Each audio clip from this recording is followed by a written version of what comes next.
नमस्कार दोस्तों, stock market studies में फिर से एक बार आपको स्वागत है।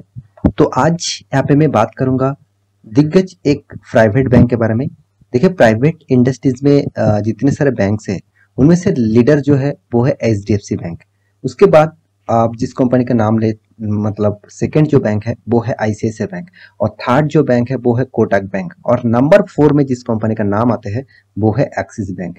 तो एक्सिस बैंक के बारे में आज बात करूंगा, क्योंकि बैंकिंग इंडस्ट्रीज में देखा जाए तो जितने सारे बैंक्स के नाम मैं यहाँ पे बताया हूँ वो कॉरपोरेट बैंकिंग के हिसाब से अच्छा खासा लेवल में है और अच्छा खासा परफॉर्मेंस कर रहा है।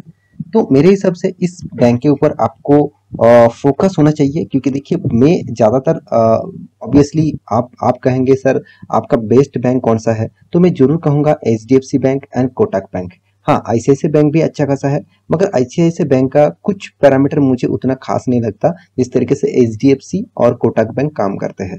तो उसके बाद जिस कंपनी का नाम मैं जरूर लूंगा वो है एक्सिस बैंक, क्योंकि देखिए इंडसइंड बैंक मुझे उतना खास नहीं लगता, आईडीएफसी बैंक वो भी उतना खास नहीं है, बंधन बैंक वो भी उतना खास नहीं है।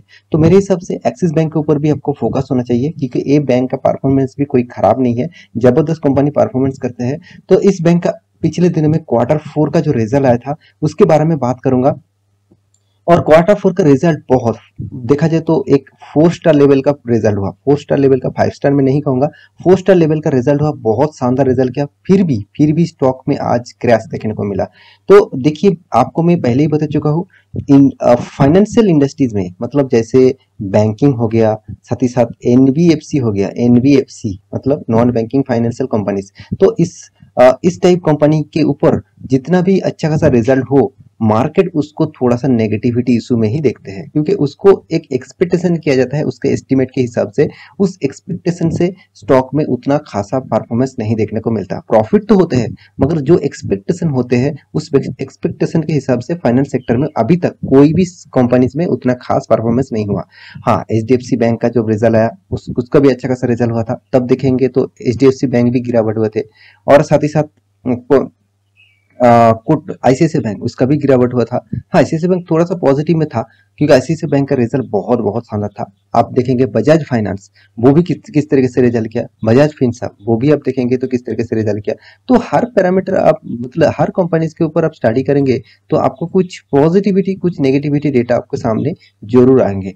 तो अभी ये जो एक्सिस बैंक के ऊपर बात करूंगा, तो इस कंपनी ने किस तरीके से रिजल्ट किया वो चलो वो देख लेते हैं। और वीडियो शुरू करने से पहले मैं जरूर कहूंगा, अभी तक अपने इस चैनल को सब्सक्राइब नहीं किया तो जरूर सब्सक्राइब कर लेना, क्योंकि आपको मुझे मतलब आपकी सपोर्ट की जरूरत है मुझे। अगर आप अच्छा खासा सपोर्ट करेंगे तो मैं और भी अच्छा खासा काम करने का कोशिश करूंगा। तो वीडियो को लास्ट तक जरूर देखिएगा। और हाँ, अभी तक अपने डीमैट अकाउंट ओपन नहीं किया तो उसका लिंक आपको नीचे मिल जाएगा। आप एंजल वन के माध्यम से डीमैट अकाउंट ओपन कर सकते हैं, free of cost account demat account है, आप उसमें जाकर ज्वाइन हो सकते हैं। और हाँ, अभी तक टेलीग्राम में ज्वाइन नहीं किया तो एक बार जाकर ज्वाइन होकर देखिए आप इंटरडे लेवल में कितना शानदार कॉल आपको प्रोवाइड किया जाता है। अगर आपको 1 वीक का मतलब कॉल अगर अच्छा नहीं लगते तो आप उस एग्जिट हो जाना उस ग्रुप से। तो उसका लिंक भी नीचे आपको मिल जाएगा, जाकर सारे के सारे लिंक एक बार चेकआउट कर लीजिएगा। तो चलो देख लेते हैं आज के स्टॉक के डिटेल्स के बारे में। तो सबसे पहली बात जो आपको देखना चाहिए, कंपनी का चार्ट पैटर्न। देखिए, कंपनी के चार्ट पैटर्न के बारे में बात करूं तो आज के दिन देखिए 4.5% तक गिरावट, 4.50% तक गिरावट देखने को मिला। देखिए, कोई भी स्टॉक में 4.50% का गिरावट हो रहा है, इसका मतलब स्टॉक में कोई ना कोई तो नेगेटिव न्यूज आया, जिसके कारण स्टॉक में एक गैप डाउन में ओपन हुआ, उसके बाद फिर से गिरावट हुआ। देखिए, गैप डाउन में बहुत सारे कंपनीज ओपन होते हैं, उसके बाद वो रिकवरी हो जाता है, मगर यहाँ पे देखिए उल्टा हो गया, गैप डाउन में भी ओपन हुआ, उसके बाद फिर से गिरावट हुआ। इसका मतलब आप समझ लीजिए कोई ना कोई तो नेगेटिव इशू दिखा मार्केट को इस कंपनी के ऊपर, इसका रिजल्ट के ऊपर, तभी इसको नेगेटिव रिएक्ट किया। तो चलो वो नेगेटिव पॉइंट कौन सा है वो मैं आपके सामने डिस्कस करूंगा, और इसका रिजल्ट के बारे में भी डिस्कस करूंगा। तो सबसे पहले मैं रिजल्ट के ऊपर आपके सामने आ चुका हूं। तो रिजल्ट दिखाने से पहले इस कंपनी के जो गुड न्यूज है वो सबसे पहले आपको दिखा देता हूं। जितने सारे दोस्त के पास इस कंपनी का शेयर है उसको आपको डिविडेंड मिलेगा, 1 रुपया करके पर शेयर में आपको डिविडेंड मिलेगा। इसका फेस वैल्यू 2 रुपया है, उसके हिसाब से आपको 1 रुपया डिविडेंड मिलेगा। तो आप डिविडेंड से आपको एक्स्ट्रा बेनिफिट मिलता है, तो आपको इस कंपनी में डिविडेंड मिलेगा। कौन सा डेट में डिविडेंड मिलेगा वो अभी तक डिस्कस किया गया नहीं है। तो चलो देख लेते हैं कंपनी का रिजल्ट के बारे में। तो यहाँ पे देखिए जो रिजल्ट है वो लाखों में है। देखिए आपको सिर्फ मैं फिगर दिखाऊंगा, वो लाखों में हो, करोड़ में हो, कुछ भी हो, आपको फिगर देख के ही आप समझ जाएंगे कि कंपनी किस तरीके से रिजल्ट किया। तो देखिए फर्स्ट जो कॉलम है वो क्वार्टर 3 मतलब सॉरी क्वार्टर 4 और पिछले क्वार्टर 3 का रिजल्ट पिछले सेकंड कॉलम में है, और यहाँ पे क्वार्टर 4 का पिछले सालों का रिजल्ट है। तो ओवरऑल बात करूं कंपनी का तीनों रिजल्ट आपके सामने है। पहले देख लेते हैं कंपनी एक्चुअली बैंकिंग सेक्टर पैसा कहाँ से कमाता है, इंटरेस्ट के माध्यम से। तो इंटरेस्ट अर्निंग मतलब बैंक लोन प्रोवाइड करते हैं, उस लोन से जो इंटरेस्ट आते हैं वही सबसे मतलब ज्यादा इनकम का सोर्सेस है। और भी कंपनी इन्वेस्टमेंट भी कम करते हैं, मतलब बैंकिंग सेक्टर इन्वेस्टमेंट भी करते हैं, और साथ ही साथ आदास इनकम भी होते हैं। तो टोटल कंपनी का जो इनकम है उसके बारे में बात करूं तो आप देख सकते हैं टोटल इनकम। तो टोटल इनकम के बारे में बात करूं तो 21,900 मतलब अराउंड 22,000 बोल सकते हैं। पिछले क्वार्टर में कितना था 21,100, पिछले सालों में था 19,000। इसका मतलब एक अच्छा खासा इनकम का ग्रोथ यहाँ पे देखने को मिला, मतलब इनकम का ग्रोथ यहाँ पे शानदार हुआ है, अच्छा खासा इनकम यहाँ पे देखने को मिला है। अभी देखना बाकी है कि कंपनी इनकम तो अच्छा खासा किया, अभी देखना बाकी है कंपनी के एक्सपेंस कितना हुआ। तो देखिए कंपनी के एक्सपेंस के बारे में बात करूं तो कंपनी का जो एक्सपेंस हुआ वो देखेंगे तो टोटल एक्सपेंस मतलब जितने सारे कॉस्टिंग है उसको जोड़कर टोटल एक्सपेंडिचर जो हुआ वो आप देखेंगे तो यहाँ पे टोटल कुल मिलाकर 15,500, पिछले क्वार्टर में 14,900, पिछले सालों में 13,200। इसका मतलब एक्सपेंस भी कंपनी कंट्रोल किया, इनकम के हिसाब से कंपनी के एक्सपेंस भी कंट्रोल किया, मतलब अच्छा खासा एक्सपेंस को कम किया। तो इसी का प्रॉफिट रेशियो कंपनी को ज्यादा देखने को मिल सकता है। तो चलो वो कंपनी का प्रॉफिट देखने से पहले सबसे जो इंपॉर्टेंट चीज होते हैं वो है प्रोविजन। तो बैंकिंग सेक्टर में प्रोविजन बहुत इंपॉर्टेंट चीज होते हैं, क्योंकि देखिए प्रोविजन अगर ज्यादा हो जाए तो बैंकिंग के लिए कुछ फायदा ही फायदा नहीं बचेगा। तो क्योंकि प्रोविजन एक कंपनी के लिए मतलब एक खतरा है। खतरा मतलब कौन सा टाइप का, मान के चलिए बैंक लोन दिया किसी को और वो लोन दोबारा मतलब इंटरेस्ट तो नहीं मिलेगा, साथ ही साथ वो लोन भी डिफॉल्ट करना पड़ेगा, मतलब वो लोन कभी भी बैंक को नहीं मिलेगा। तो वो at a type of company का लॉसेस है। तो इसीलिए प्रोविजन जितना कम होगा, मतलब जितना पैसा मार्केट में फैला हुआ है और वो नहीं मिलेगा, जितना कम होगा वही कंपनी के लिए सबसे ज्यादा पॉजिटिविटी है। आप देखेंगे तो 987 जो पिछले क्वार्टर में 1,300 था, पिछले सालों में तो 2,100 था। मतलब कितना कंट्रोल किया प्रोविजन को। तो फिर भी देखिए इतना खास प्रोविजन कंट्रोल किया, प्रॉफिट को भी अच्छा खासा मेंटेन किया, मतलब इनकम को भी। और उसके बाद देखेंगे तो कंपनी का total profit, net profit and losses for the period.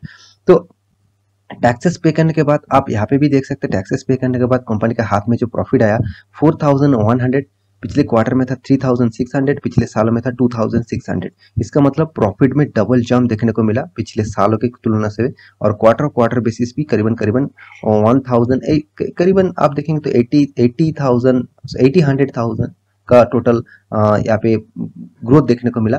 तो यहाँ पे पॉजिटिविटी होने के कारण भी, यहाँ पे इतना ज्यादा पॉजिटिविटी होने के कारण भी क्यों स्टॉक में आज गिरावट हुआ, उसका कारण है एस्टीमेट।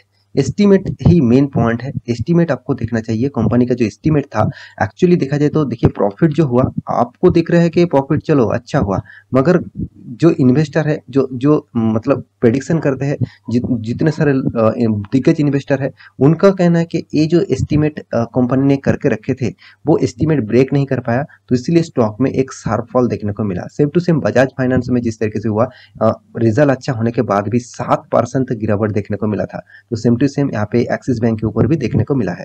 तो मुझे लगता है एस्टीमेट के हिसाब से ही यहाँ पे सारे के सारे चीज हो रहा है। तो अभी देख लेते हैं कंपनी का एनपीए। तो नेट एनपीए मतलब नॉन परफॉर्मिंग एसेट। तो नॉन परफॉर्मिंग एसेट किस तरीके से कंट्रोल किया वो भी देखना चाहिए। जितना परसेंटेज कम होगा उतना ही कंपनी के लिए अच्छा है। तो देखिए नॉन प्रोविजनिंग एसेट 0.73, पिछले क्वार्टर में था 0.91, पिछले सालों में तो 1.05 था। मतलब एनपीए भी कंट्रोल किया, प्रोविजन भी कंट्रोल किया, प्रॉफिट भी पॉजिटिव आया। देखिए इतना सारे चीज होने के बाद भी कंपनी आज लॉसेस में रन कर रहा है। तो मैं इसीलिए जब रिजल्ट आते हैं उसके बाद वीडियो नहीं बनाता। बहुत सारे दोस्त कमेंट करते हैं सर रिजल्ट तो कल आ गया था तो आप आज की वीडियो बना रहे हो। तो आप वीडियो बनाने का मकसद यही है, देखिए मैं आप लॉन्ग टर्म निवेशक के लिए वीडियो बनाता हूँ। बहुत सारे ट्रेडर्स है जो इस वीडियो को देखकर बहुत सारे टाइम ट्रेड कर चुके हैं, क्योंकि उसको लगता है रिजल्ट अच्छा हुआ तो कल रॉकेट की तरह भागेगा, तो इसलिए वो ज्यादातर निवेश कर देते हैं इंट्राडे में। तो इसमें आप खुद ही देख लीजिए, इतना शानदार प्रॉफिट होने के बाद भी स्टॉक में किस तरीके से फॉल आउट देखने को मिला आज के दिन। तो क्या कंपनी के ऊपर निवेश कंटिन्यू करना चाहिए? तो मैं सिर्फ आपको चार्ट पैटर्न में ही आपको बता दूंगा। देखिए कंपनी में बहुत ज्यादा वोलेटिलिटी है, फिर भी देखिए कंपनी कंटिन्यू अपट्रेंड में है, और यहाँ पे देखिए बहुत दिनों तक इस लेवल को ब्रेक नहीं कर पाया। एक बार लेवल को ब्रेक भी किया था, मुझे लगता है ये जो लेवल है इसको ब्रेक करने के बाद फिर से नया अपट्रेंड देखने को मिल सकता है। तो अभी सॉरी, चार्ट पैटर्न दूसरा दिखा दिया, माफी चाहता हूँ। तो यहाँ पे देखिए चार्ट पैटर्न जो है, यहाँ पे देखिए वो एक रेजिस्टेंस है, यहाँ पे भी एक रेजिस्टेंस है, और यहाँ पे भी एक रेजिस्टेंस है। तो इस तीन रेजिस्टेंस बहुत स्ट्रांग है, और यहाँ पे सपोर्ट जोन, यहाँ पे जो सपोर्ट जोन है, यहाँ पे भी स्ट्रॉन्ग सपोर्ट जोन आपको देखने को मिलेगा। यहाँ पे जो सपोर्ट जोन है आप देखेंगे तो स्ट्रॉन्ग सपोर्ट जोन है। देखिए यहाँ पे भी एक सपोर्ट जोन लिया, यहाँ पे भी सपोर्ट लिया, यहाँ पे भी लिया, और यहाँ पे भी लिया, और यहाँ पे भी लिया। इसका मतलब सपोर्ट जोन भी स्ट्रॉन्ग है और रेजिस्टेंस भी स्ट्रॉन्ग है। तो इस स्ट्रॉन्ग लेवल के अंदर ही अभी ट्रेड कर रहा है। तो अगर कोई भी लेवल टूटे और वो भी स्ट्रॉन्ग वॉल्यूम के साथ, मुझे लगता है उस दिन इस कंपनी के ऊपर और एक मोमेंटम देखने को मिलेगा। तो इस कंपनी के ऊपर जितने सारे दोस्त निवेश करके रखे हैं, ऑब्वियसली होल्ड करिए। कंपनी में कोई खराबी नहीं है, कंपनी जबरदस्त है। हाँ, कुछ परफॉर्मेंस के हिसाब से इसका जो कंपटीटर है उसके हिसाब से कंपनी थोड़ा सा वीक पॉइंट में है। तो आशा करता हूँ सारी जानकारी आपको मिल चुका है। मेरे वीडियो अच्छा लगे तो लाइक करना, दोस्तों के साथ शेयर करना, चैनल को सब्सक्राइब भी करना। मिलते हैं नया स्टॉक लेके, तब तक के लिए अच्छे से रहिए, अपने ख्याल रखिए, बाय बाय।